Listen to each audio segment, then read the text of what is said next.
teman-teman, kembali lagi di channel Zaidan Rashad Okta. Yeay.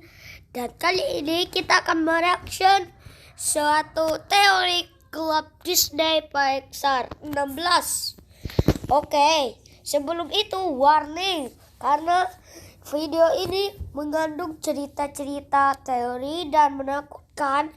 Kalau kalian gak berani, jangan tonton guys. Tontonnya di pagi aja ya guys. Oke ya, kita reaction aja. Jangan lupa subscribe channel, nonton lagi channel. Dan juga subscribe channel gua, Zaidan Rashad Okta. Yeay. Oleh Priono Production. Nah, dipakai headset ya. Gue pakai headset. Hai, selamat datang kembali di Nonton Lagi Channel. Bagaimana nih kabar kalian? Semoga baik-baik saja ya.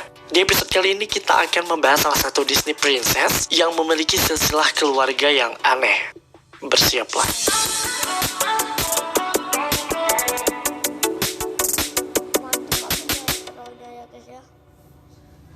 Kita reaction ya guys ya. Masih zaman nyomot lagu orang untuk konten kalian? Atau sekedar memakai lagu gratisan yang udah pasti dipakai semua orang? Nggak lagi deh, sudah saatnya kamu untuk punya signature musikmu sendiri. Di Priono Production, kamu bisa bebas mengcustom musikmu sesuai dengan apa yang kamu inginkan. Kamu bisa realisasikan imajinasi untuk kontenmu dengan musik yang kamu buat sendiri. Priono Production menerima berbagai macam pembuatan musik untuk kebutuhan apapun. Mulai dari artis original song, background music and soundtrack, musik komersil atau jingle, special effects dan scoring, visual effects, bahkan kamu bisa bikin TikTok signature song kamu sendiri. Langsung aja cek katalog dan musik sampel serta informasi selengkapnya di Instagram @prionoproduction atau cek link yang ada di deskripsi. Priono Production, realize your imagination.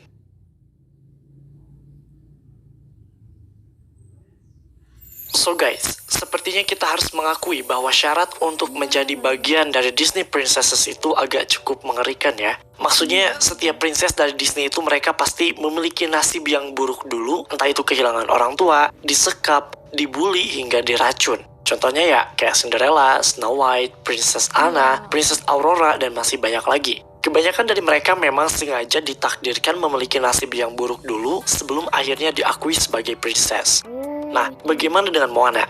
Nah, sepertinya princess satu ini juga bukan pengecualian. Dia memiliki misi untuk mengembalikan the heart of Tefiti ke tempat seharusnya. Orang tuanya masih lengkap, tapi awalnya sang ayah tidak setuju dengan misi yang harus dilakukannya. Walaupun orang tuanya masih lengkap, banyak orang yang berspekulasi bahwa mereka bukanlah orang tua kandung dari Moana. Maksudnya, orang tua mereka itu kayak orang biasa, tapi kenapa harus Moana yang kepilih untuk misi tersebut? Atau mungkin sebenarnya orang tua Moana bukanlah orang biasa? Nah, untuk menjawab pertanyaan-pertanyaan tersebut, seperti biasa, jangan lupa untuk like, share, dan komen jika kalian suka video ini. Tekan tombol subscribe dan aktifkan notifikasi loncengnya supaya kalian tidak pernah ketinggalan video-video terbaru dari kami dan sebagai bentuk dukungan kalian terhadap berkembangnya channel ini. Oke, ini dia teori gelap Disney Pixar part 16, episode silsilah keluarga Moana yang mind-blowing.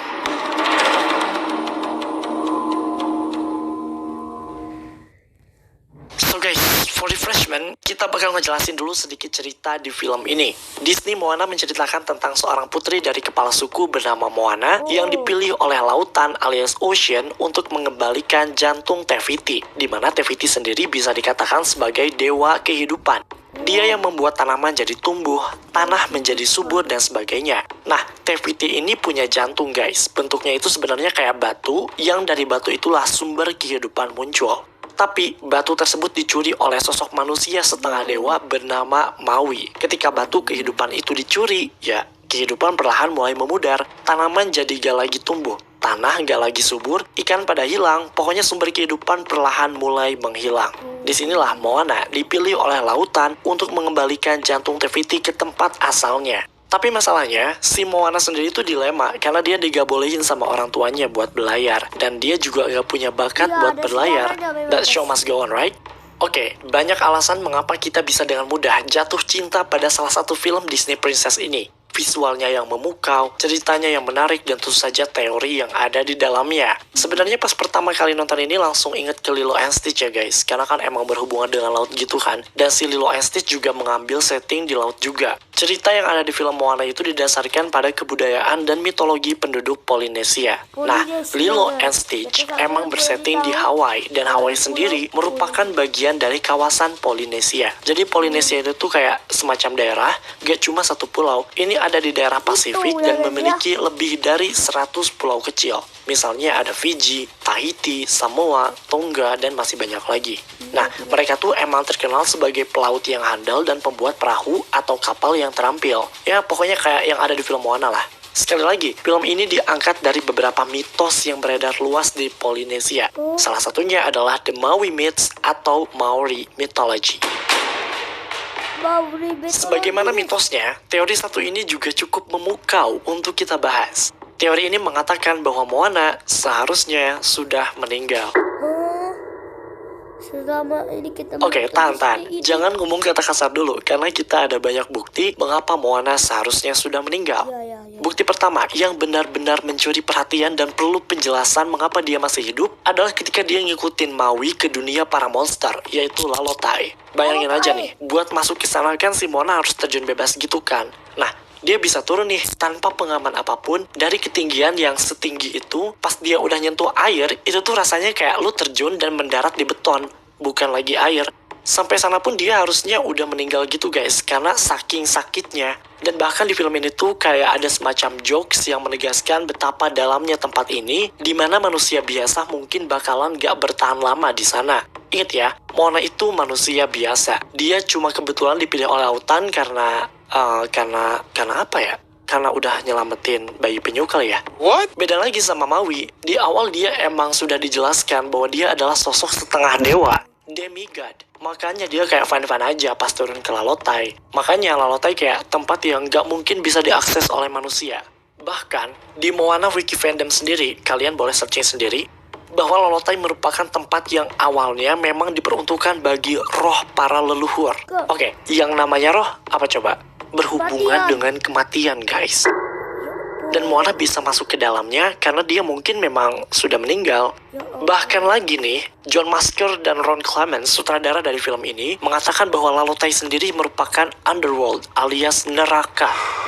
Tapi ya, mari kita coba berpikir positif. Mungkin di kepercayaan atau mitologi Polinesia, manusia mungkin bisa pergi ke tempat sejenis Lalotai. By the way, di mitologinya sendiri, orang Polinesia lebih sering menyebut tempat tersebut dengan sebutan Pulotu daripada Lalotai. Nah, berdasarkan statement yang dikeluarkan oleh William Mariner, seorang penulis dari Inggris yang tinggal di salah satu pulau di Polinesia, yaitu Tonga pada awal abad ke-19, menyebutkan bahwa Pulotu merupakan tempat yang tidak terlihat dan tidak dapat diakses oleh kehidupan. Kita bahkan diberi petunjuk dalam filmnya, ketika Moana berhadapan langsung dengan Tamatoa, si kepiting raksasa, di mana Tamatoa bertanya kepada Moana, kayak, ngapain sih manusia kalu ada di dunia para monster? Itu tuh ngejelasin bahwa manusia itu gak mungkin ada di sana. Selain itu, kita juga melihat beberapa scene yang menunjukkan beberapa kecelakaan yang kemungkinan bisa menyebabkan Moana meninggal. Misalnya di scene ini, dia tersapu oleh ombak yang besar, kemudian kebentur kano, terus kakinya terjepit di karang. Itu tuh kayak ekstrim banget guys. Kok dia bisa-bisanya masih hidup gitu? Nah, kalau misalnya Moana emang beneran meninggal, terus yang selama ini kita lihat ini siapa dong? Hantu kali ya? Jadi selama ini rakyat Motunui berbicara dengan hantu. Big no, oke? Enggak. Kalau misalnya dia meninggal terus jadi hantu, ya kita juga lihat hantu sebenarnya di film Moana ini. Ingat gak ketika dia bertemu dengan arwah neneknya, Grematala? Itu kan dia sebenarnya hantu ya, dan kita lihat ada perbedaan yang sangat jelas. Grematala sebagai hantu kelihatan ada putih-putihnya, agak kebiruan, dan Moana ya enggak kayak gitu. Dia kayak orang biasa. Nah, kalau misalnya Moana seharusnya meninggal, terus apa yang sebenarnya terjadi? Oke guys, jadi bukannya mati, justru Moana di sini kemungkinan tidak akan pernah mati. Yap, dia adalah manusia setengah dewa alias demigod. Sama dia tuh sebenarnya kayak Maui. Jadi alasan kenapa dia bisa mencapai Lalotai, survive di underworld, masih hidup ketika ketabrak kano, bisa nahan napas lama, ya karena dia tuh bukan manusia biasa. Dia adalah manusia setengah dewa. Ada beberapa bukti yang cukup meyakinkan untuk mendukung teori ini.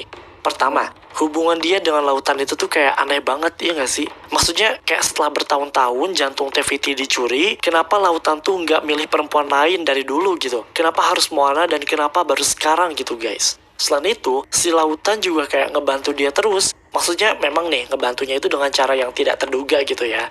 Si Moana mau ke pulau tempat si Maui, tapi malah dikasih badai dulu. Ya walaupun merepotkan, tapi ya akhirnya dia bisa sampai di pulau yang ada si Maui-nya.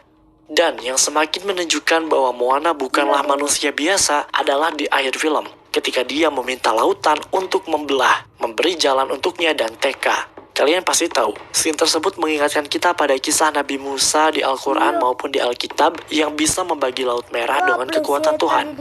Tapi kalau misalnya kita membandingkannya dengan kitab suci, kayaknya kurang pas ya. Mari kita bandingkan dengan mitologi Polinesia. Salah satu negara bagian dari Polinesia, yaitu Hawaii, memiliki sebuah legenda tentang Kaneapua. Legenda ini menceritakan tentang Kaneapua, yaitu seorang dewa atau Tuhan dengan bentuk manusia yang bisa mengalirkan air dari bebatuan hingga bisa membelah dan melewati lautan dengan aman. Nah sekarang, dalam film Moana sendiri, sosok yang setengah dewa itu diperlihatkan hanya Maui saja. Tapi, fan teoris percaya bahwa Kaneapua justru tidak merujuk pada Maui, melainkan pada Moana sendiri. Karena si Maui ini kan emang gak punya kekuatan membelah lautan, sedangkan Moana punya. Nah, kalau misalnya si Moana itu emang setengah dewa, dari mana kekuatan dia berasal? Percaya deh sama kita, bahwa Moana memiliki kekuatan-kekuatan itu diturunkan dari keluarganya. Dan sekarang mari kita bahas silsilah keluarganya yang super mind-blowing. Dalam film tersebut, orang tua Moana, yaitu Tui dan Sina, diperlihatkan sebagai sosok manusia biasa. Begitupun dengan neneknya, Tala, yang bisa dikatakan Moana dan neneknya ini tuh kayak punya semacam hubungan yang lebih dekat gitu. Nah, apakah mereka adalah orang biasa? Tentu saja tidak. Ternyata, Tala dalam mitologi Tagalog artinya adalah dewa bintang. Dan kalian pasti sudah tahu, dalam film Moana sendiri, Grema Tala memberi nasihat kepada Moana untuk menemukan Maui dengan cara melihat rasi bintang. Dan yang paling mengejutkan adalah Sina yang merupakan ibu dari Moana. Dalam mitologi Polinesia, Sina merupakan seorang perempuan yang cukup terkenal. Perempuan cantik ini ternyata dicintai oleh seekor belut dan reaksi Sina kayak, apaan sih? Kok ada belut yang suka sama gue? Nah, dia langsung ngasih tahu suaminya akan hal ini dan suaminya ini tuh kayak langsung ngebunuh belut tersebut dan langsung dikubur di suatu tempat. Nah, dari kuburannya tersebut muncullah sebuah pohon kelapa dan menurut mitologi ini, sejak saat itulah kelapa mulai muncul di bumi. Nah, kalian sadar nggak? Mitologi ini tuh sebenarnya secara jelas diceritakan di film Moana. Tepatnya ada di lagu yang dinyanyikan oleh Maui yang berjudul You're Welcome. Dalam lagu tersebut, katanya Maui pernah membunuh belut dan tumbuhlah kelapa. Just messing around. I killed an eel, I buried its guts. Sprouted a tree, now you got coconuts. What's the lesson? What does it take away? Dan ternyata suami dari Sina dalam mitologi ini ternyata bernama Maui. Jadi sebenarnya Tui itu bukan ayah kandungnya Moana. Ayah kandungnya Moana itu adalah Maui. Ingat gak? Ketika Moana ingin berlayar, Tui adalah orang pertama yang melarang Moana untuk melakukan hal tersebut. Sedangkan ibunya, Sina, justru membantu Moana dalam pelayaran tersebut. Hal ini dirasa masuk akal karena ibunya mungkin berpikir ini bukan hanya sebagai misi biasa. Misi ini mungkin bisa membantu Moana untuk menemukan ayah kandungnya yang asli. Seorang ayah yang bertanggung jawab atas kekuatan yang dimilikinya. Jadi, kekuatan yang dimiliki oleh Moana mungkin saja turun dari Maui. Oke, emang nih, gak ada satu buku, jurnal, atau artikel yang menjelaskan mitologi tentang kebenaran mengenai Moana adalah anak dari Sina dan Maui. Tapi ada satu hal yang tidak kalah mengejutkan, dan ini emang ada di mitologinya. Ternyata, salah satu anak dari Maui dan Sina bernama Kamapuaa. Nah, si anak ini tuh bukan anak biasa. Kamapuaa ternyata memiliki bentuk seperti babi. Ayolah, dalam film Moana ada karakter babi kan?